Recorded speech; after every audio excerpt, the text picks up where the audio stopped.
and thank you for joining another WOW webinar. My name is Erin Alamdar, and I'm a Senior Digital Strategist here at Whereoware. And I'm really excited to talk to you today. I'm going to be talking about tactical tips to safeguard your email deliverability, protecting your email sender reputation, and best practices for improving email inbox clear. And with that, I'm going to dive right in. Today's agenda, I'm going to be giving a brief intro to email deliverability, defining that and how it's relevant today, and then talk about how to analyze email content to optimize for email deliverability, improving data and send health, and then very importantly, maintaining data and deliverability health over time. And then I'll wrap up with some key takeaways. A little bit about Whereoware. We're a digital marketing agency located in the Washington, D.C. metropolitan area. We provide an array of marketing services in addition to marketing automation, from web design and development, SEO, pay-per-click, and strategic consulting. So email deliverability is really important right now as we're facing some global crises. People tend to make some knee-jerk reactions that can wreak havoc on email deliverability. So when it comes to email marketing, ignore that instinct to make a knee-jerk reaction and think strategically. Email deliverability is the ability to deliver emails to subscribers' inboxes, and marketers use deliverability rates to gauge the likelihood of their email campaigns reaching inboxes. Quick stat here, 1 out of 5 commercial emails never reach the inbox. So that begs the question, where do they go? Some emails get blocked by mailbox providers, some get sent directly to the junk or spam folder. And it's important to note that getting emails delivered to the inbox involves a lot more than hitting send. There's a lot that happens kind of on the back end to get that email into inboxes. We wanted to present on this topic today. This survey, recent survey by MailCharts in March, said that 71% of email marketers paused all promotional emails as a result of the COVID-19 crisis. So this is just one example of, like I mentioned earlier, how making that knee-jerk reaction can potentially wreak havoc on your email deliverability and affect your long-term email practice health. It's our recommendation that you avoid drastic changes in send volume and frequency. These factors really play into deliverability. So going from, say, sending like 20,000 emails a day to a targeted list to sending to, you know, your entire database of 2 million people the next day could cause a lot of deliverability issues. And likewise, completely pausing all sending of emails can affect deliverability in the long term, because mailbox and inbox providers kind of get used to the frequency and the cadence that your brand is sending. So any changes in that can raise red flags. So rather than pulling the plug on all campaigns, consider reducing your frequency and then gradually increasing the frequency when you're ready to resume normal operations. And then when you get to that point, maintaining a progressive and consistent schedule will help kind of keep your deliverability on track, and also make sure you're keeping your list size consistent. Deliverability ultimately comes down to these 4 factors. Number 1, maintaining a positive IP and domain reputation. This tells internet service providers and inbox providers like Gmail and Outlook that you're a legitimate sender, you are who you say you are, and that you're complying with the rules of high volume email marketing. In order to follow those rules, you need to only send to contacts that you have explicit permission to send to. So that's an important part of database health, and you need to practice good data hygiene and follow through with best practices for opting in contacts and regularly cleansing that data. Not to be overlooked, your email content also can impact deliverability. Bad email content, bad code, extraneous links, and things like that can also trigger spam filters and If your content is leading to a bad customer experience, it can lead to an increase in abuse reports. And finally, your send patterns have a massive impact on deliverability, and any change in that sending pattern by abruptly stopping all email marketing campaigns or drastically increasing the number of sends is also a red flag. So again, this is really critical right now as you're considering your email marketing approach through the crises that we're facing today. So today, we're going to talk about kind of a case study that I experienced with one of my clients a couple years ago, and take you through the 3 steps that I went through with Whereoware to get this client back on track with not only their email deliverability, but their email program as a whole. A little bit about our client. They are a multi-billion-dollar global corporation, and they sell products online and in store. I'm going to be using, this is kind of a mock-up placeholder. This isn't the actual brand, just to protect their identity. But this client first engaged with Whereoware after they had experienced this massive deliverability event. And kind of what led up to that is that they had previously been sending emails to their entire database at very large volumes, like 2 million at a time, with no personalization, no segmentation. And around a holiday email campaign around Mother's Day, their email deliverability rate took a steep drop, and only 83% of their emails were reaching their subscribers' inboxes. And this event triggered them to kind of seek out a new email marketing solution. And that's how they came to Whereoware. And they had also at that point decided to move away from their current email service provider to ACOUSTIC campaign. So for this example, I'm going to be talking about how we got them set up on ACOUSTIC campaign. So as I mentioned, it was time for a new solution, and these are the 3 steps that we took to get them back up and running. The first step was to analyze the present state of their email marketing. I assessed the last 12 months of their email marketing practices, individual campaigns, and things like that. I wanted to figure out the root underlying cause for the deliverability problems, so that as we moved them to this fresh new email sending platform, that we didn't run into those same issues down the road. I pulled performance reports for all of the marketing and transactional emails they had sent, and analyzed the email content and the email code for those emails. And specifically, I was looking for any elements of the email code and template that could have triggered spam filters and abuse reports, and then was also looking for any elements in their email sending practices that were not in line with our best practice recommendations.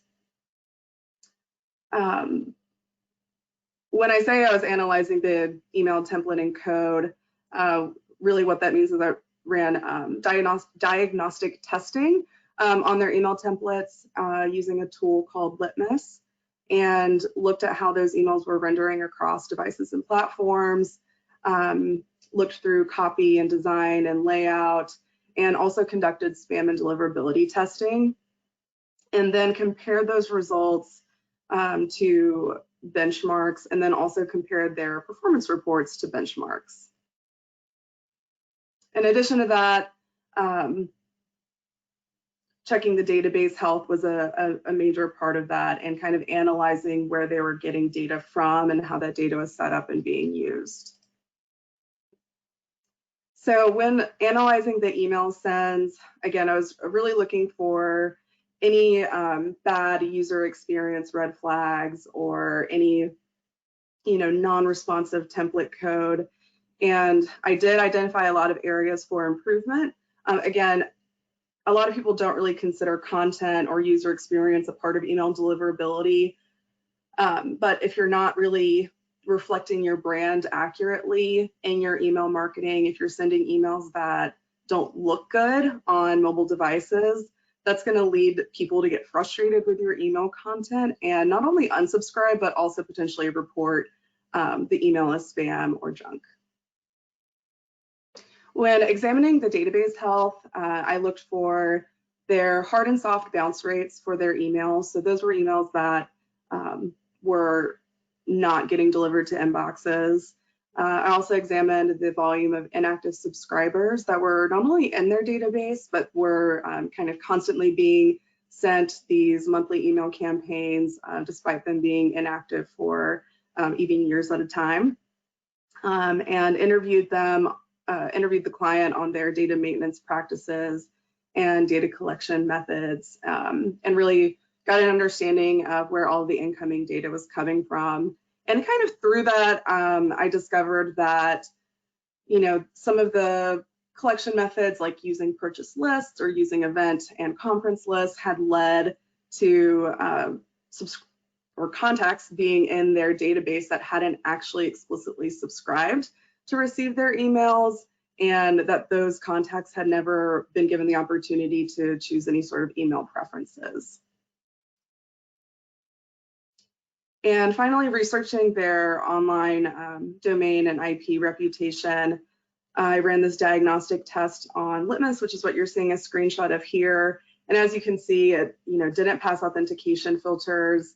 The IP address and domain was on blacklists, and which means that they were not categorized as safe senders on these online lists. So these were all major issues that needed to be addressed before getting them back up and running on their email marketing campaigns. So if you're hearing some of this and wondering if you might have a deliverability problem, these are 4 things that I would recommend checking as soon as you can. Look at your hard and soft bounces, and if they're over 2% combined, that could flag an issue that you might have some problems with your data that need to be addressed. And if your abuse rate is higher than the industry benchmark for the industry that you're in, that could also be a red flag. So I encourage you all to, check out the industry benchmarks for that. I know ACOUSTIC has a really great benchmark report that they release annually, and there are some industry benchmarks for abuse rate in there. So please check that out. Also, I recommend completing those spam and inbox placement tests. If you don't have access to a tool like ACOUSTIC Campaign, or not ACOUSTIC, if you don't have access to a tool like Litmus, one thing that you can do is create email addresses in various ISPs and inbox service providers. So if you create like a Yahoo email address, a Gmail address, MSN and Outlook and all of those things, you can kind of manually send those tests out and then examine how those emails look in those various platforms, and also if they're being delivered or ending up in the junk folder. It's kind of an old school way to do it, but it still works. Also, definitely recommend looking up your domain and IP reputation online. If you just do a quick Google search, there's a lot of free tools that can help you do that. So moving on to improvements in data and send health. As I mentioned, we got them set up on ACOUSTIC Campaign, formerly known as Watson Campaign Automation, formerly known as Silverpop. You guys might be more familiar with those names, but it's the same great tool with lots of improvements. So the first thing that we did getting them set up on this new platform was to get their domain, their sending domain authenticated. So there's certain records that have to be put in place on the domain to make sure that the ISPs know that you are who you say you are, and it's like an authentication test that all emails have to pass before they get sent to your customers. And a lot of people miss that step, so that's something definitely to be aware of. And we also went through a database cleansing exercise where we compared all of their data to some third-party lists and identified any contacts that were either like spam traps or invalid emails that we should not be sending to. And then once we had all of that data set up, we were able to begin IP warming. And with IP warming, it's very important to do this gradually and starting with the most engaged contacts. And then eventually we incorporated those less engaged contacts and got them on kind of a regular sending cadence. One thing we did implement is double opt-in for their database. So when customers go to their website to sign up for emails, they sign up on this web form, and then the first thing that they receive is this confirmation email asking them to confirm their email and also giving them the opportunity to set their email preferences. With moving to a new email sending platform, if you import dirty data, again, you're going to run into the same kind of issues that you had on a previous sending platform. So I definitely highly recommend going through data cleansing and then also maintaining that clean data over time. With IP warming, we had segmented the database with a list of their most engaged contacts. I think these were people that had engaged with the brand in the last 3 to 6 months, and then gradually incorporated those less engaged contacts, and then completely suppressed anyone that had an invalid or inactive email.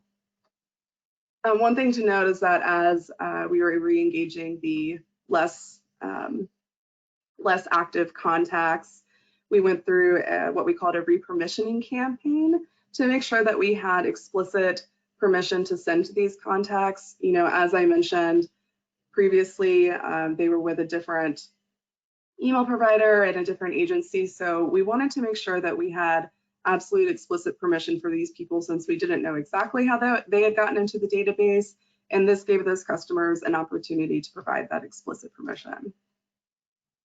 Overall, all of these things improved their deliverability rate up to 99%, and it did reduce their marketable database size from 2 million to 750,000 contacts, which I know sounds scary and shocking, but it really has yielded really good results from us that I'll go over later. I know a lot of people are hesitant to go through database cleansing and things like that because they don't want to reduce their marketable database size, but with this client and with other clients that we've done this with, we're seeing a lot better results from this smaller engaged audience, increase in purchases on the website, increased website visits. So it's ended up being really worth it in the end. And, over the last couple years, this client is still with us, and we've done a lot to maintain their data and deliverability health to keep them in really good form. One of the biggest parts of maintaining that kind of like overall good email health was to implement a mobile responsive template that looked good on any device that a user was looking at, and really good opt-in forms. And then over the last 2 years, we've been really thoughtful and really purposeful with the content that we send to make sure that we're engaging customers, monitoring email performance, to see what works and what doesn't work, and then also ongoing deliverability monitoring and maintenance. For the email template that we developed for them, it was what we call a modular email template. So these are all kind of like building blocks that we can use to kind of combine these different blocks together to create basically any campaign that we need. And the benefit of this not only is, it saves a lot of time and resources, but it also has helped us keep the brand really consistent and keep the code really consistent.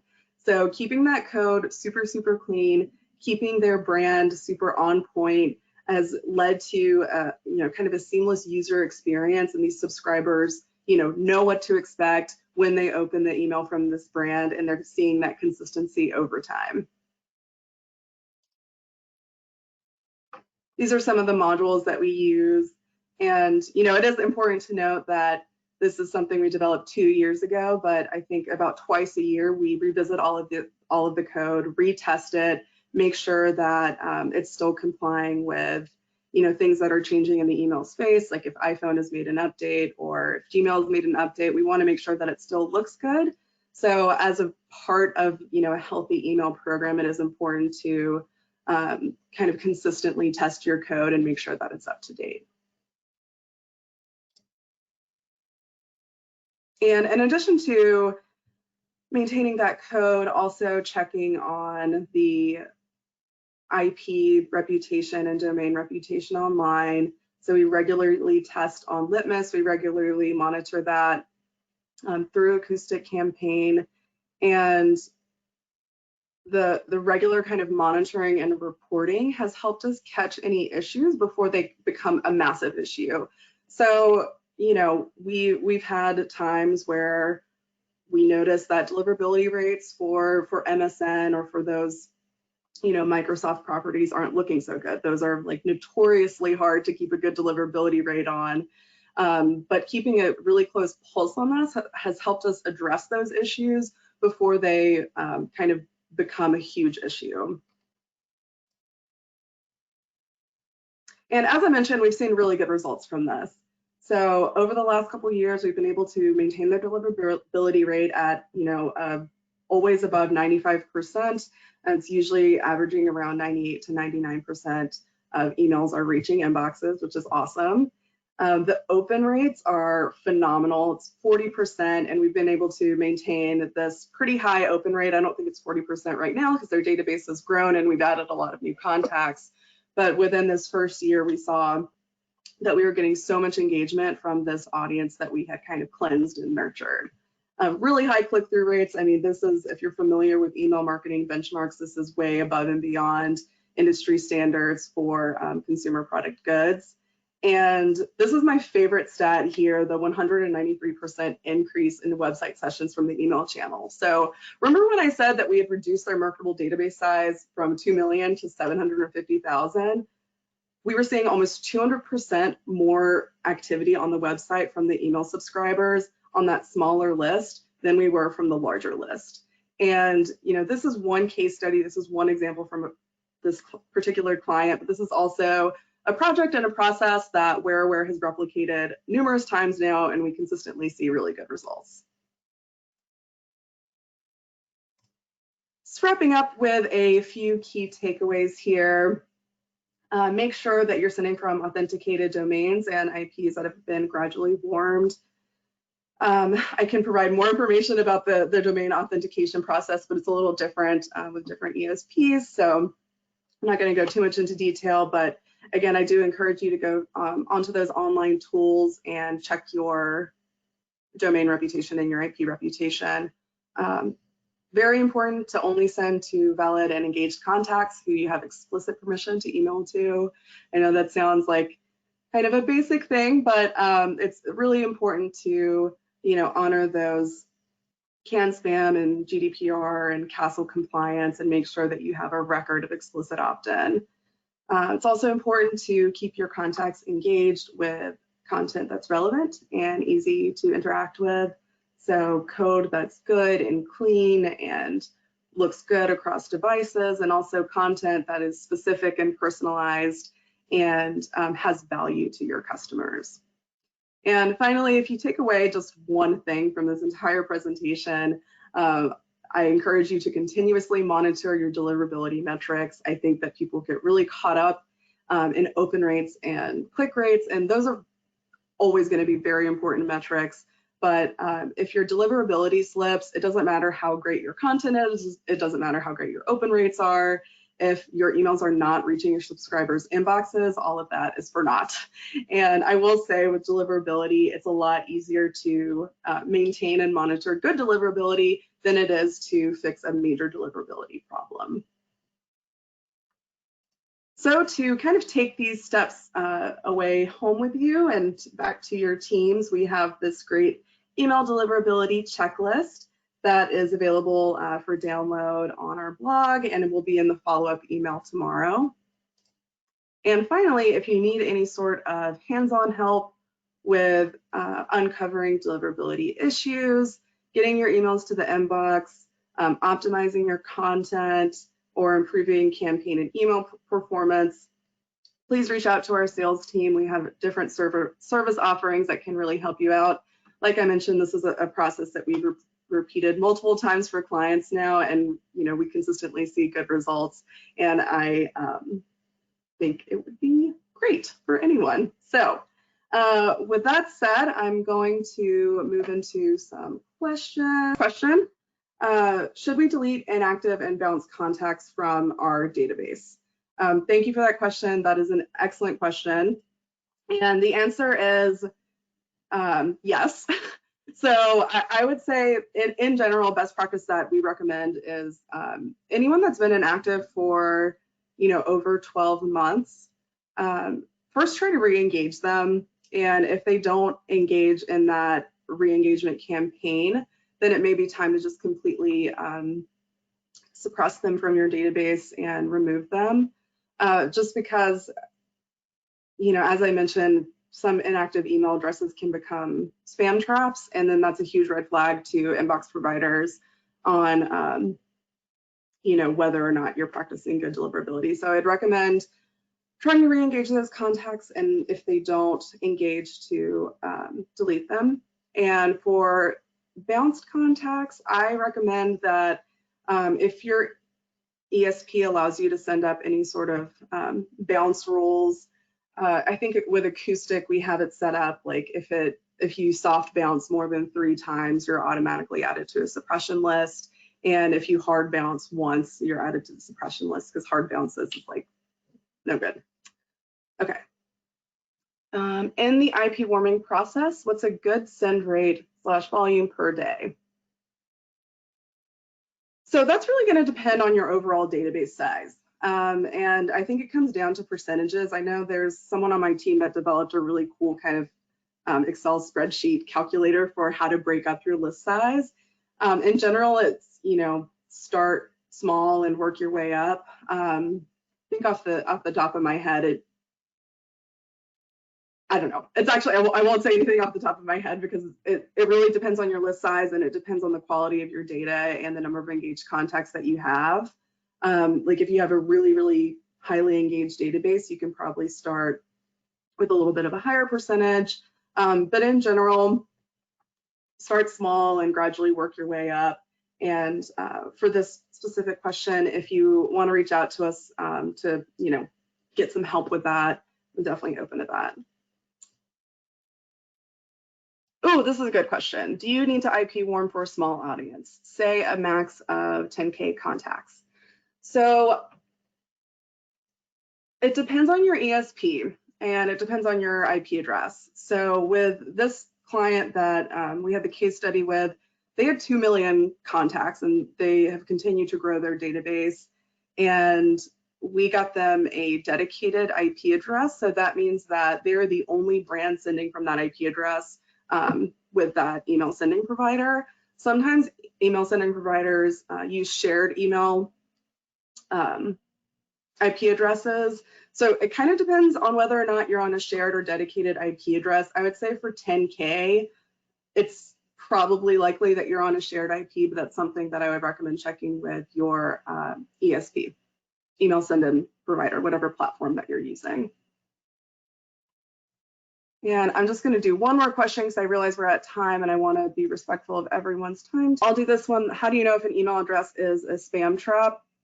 And that's something that you really need to use a third-party tool for. There are these data cleansing services that aggregate data from different inbox providers on which email addresses are being flagged as spam traps. So that's something that you're not going to know just from your own database. Unfortunately, it's definitely something that you'll need to compare against a third-party database to identify those spam traps.